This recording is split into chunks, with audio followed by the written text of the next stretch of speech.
Season's greetings from the Clinton Public Library. We're participating in the Clinton Reads Challenge by reading an excerpt from my favorite book, A Christmas Carol by Charles Dickens.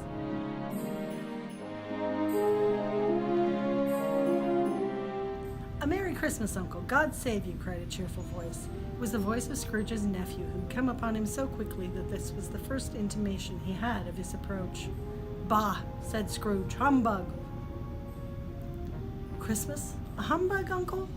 said Scrooge's nephew. "You don't mean that, I'm sure." "I do," said Scrooge. "Merry Christmas? What right have you to be merry? What reason have you to be merry? You're poor enough."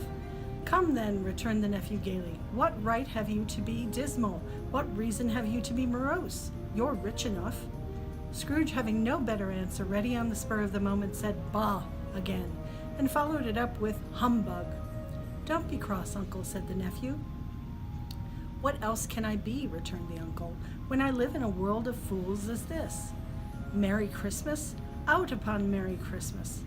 What's Christmas time to you but a time for paying bills without money, a time for finding yourself a year older and not an hour richer, a time for balancing your books and having every item in them presented dead against you? If I could work my will," said Scrooge indignantly, "every idiot who goes about with Merry Christmas on his lips should be boiled with his own pudding and buried with a stake of holly through his heart." "Uncle," pleaded the nephew. "Nephew," returned the uncle sternly, "keep Christmas in your own way, and let me keep it in mine." "Keep it?" repeated Scrooge's nephew. "But you don't keep it." "Then let me leave it alone then," said Scrooge. "Much good may it do you. Much good it has ever done you."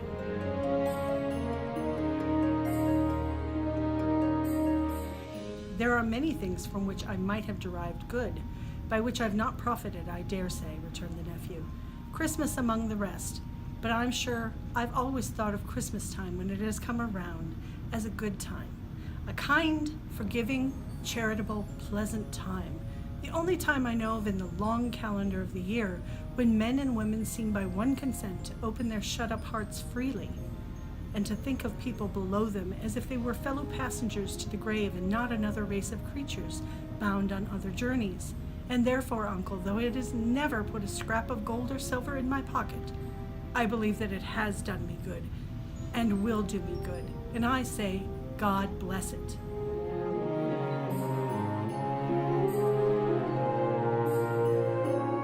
Now, find your own favorite Christmas book and read it to the children in your life, or to anyone that would like to listen. You can check those books out here at the library. It's important for kids to learn to read and also to love doing it. Reading is the foundation of all learning, so be sure to make it fun. Merry Christmas from all of us at the Clinton Public Library.